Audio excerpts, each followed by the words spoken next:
India का AI market आज 57,000 करोड़ का है, लेकिन बाय 2032 ये क्रॉस कर जाएगा the mark of 23 lakh crore, मतलब 40 टाइम्स ग्रोथ सिर्फ 7 सालों में। इस अपॉर्चुनिटी के पीछे है powerful tech companies Google, Microsoft, OpenAI, Meta. इन सब की नज़र इंडिया पर है, लेकिन एक आदमी है जो इन्हें रोकने के लिए खड़ा हो गया है, and it's none other than mister Mukesh Ambani, the man behind Jio, जिसने 2016 में जियो लॉन्च करते ही फ्री डेटा देकर टेलीकॉम इंडस्ट्री को हिला दिया और डिजिटल इकोनॉमी में सबसे हाई स्टेक एक्वायर किया है। What is mister Mukesh Ambani's master plan to capture the AI market in India? Let's understand that. My name is Apar Mayekar and you are watching the Y report.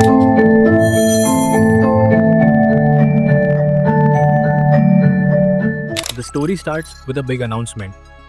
अगस्त 2025 में रिलायंस के 48 AGM मीट में Mukesh Ambani announce करते हैं Reliance intelligent, एक नई subsidiary सिर्फ एआई के लिए। इस अनाउंसमेंट में सुंदर पिचाई और मार्क ज़करबर्ग दोनों वर्चुअली AGM ज्वाइन करते हैं। दो टेक जायंट्स एक साथ एक इंडियन कंपनी के AGM में, ऐसा पहले कभी नहीं हुआ। मुकेश अंबानी ने 1.5 लाख करोड़ से लेकर 2.5 लाख करोड़ तक इन्वेस्टमेंट करने का डिसीजन लिया है एआई इंफ्रास्ट्रक्चर में, और अगले साल 2026 में जियो का IPO आने वाला है। इस जियो की एस्टिमेटेड वैल्यूएशन देखें, विच इज अराउंड $154 बिलियन, यानी रफली 5% के स्टेक से 67,500 करोड़ रेज हो सकते हैं। इंडिया ने कभी किसी कंपनी में इतना इन्वेस्ट नहीं किया है। पहले गूगल और मेटा जैसी बड़ी कंपनीज को एआई के रेस में आने से रोका और फिर स्ट्रैटेजिकली उन्हें पार्टनरशिप के लिए इन्वाइट किया गया AGM में। Let's understand the game of chess that mister Mukesh Ambani is trying to play.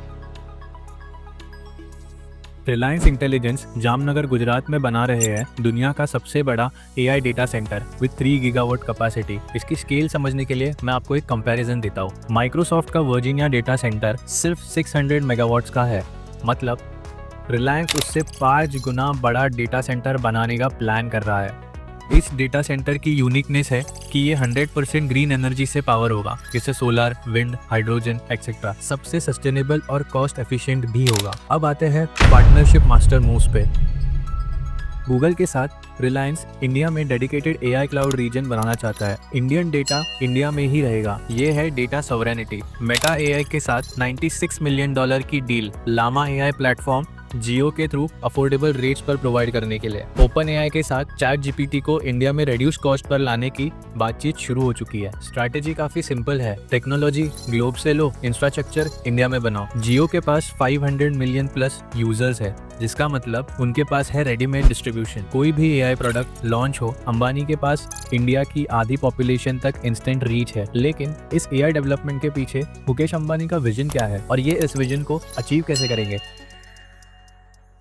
Mukesh Ambani का विजन है AI everywhere for every Indian. इस विजन की शुरुआत होती है जियो से 2016 में, जब इंडियन पॉपुलेशन को इंटरनेट एक्सेस दिया गया at convenient pricing. India having the lowest internet cost. लेकिन ऐसा क्यों? क्योंकि अफोर्डेबिलिटी से आता है अडॉप्शन, अडॉप्शन से आता है डेटा, और डेटा से आता है कंट्रोल। अफोर्डेबिलिटी की बात तो समझ गए, लेकिन अडॉप्शन कैसे इंक्रीज होगा? उसके लिए जियो ने प्लान किया है launching some products like Jio AI cloud, 100 GB free AI storage हर यूजर को, voice activated photo search, automatic memory, smart organisation, smart video creation and many more feature. फिर आता है जियो फोन कॉल एआई, हर call automatically record, transcribe, translate हो सकती है in real time. Meeting Hindi में, क्लाइंट तमिल समझता है, no problem, AI instantly translate कर देगा। The next is most awaited Jio frame. Jio frames multiple Indian languages को सपोर्ट कर सकता है, including Hindi and regional dialects. ये मेटा रेबन के ग्लासेस के लिए एक सब्स्टिट्यूट की तरह काम करेगा। यहाँ सिर्फ लैंग्वेज की बात नहीं है, यहाँ बात है कन्वीनियंस की,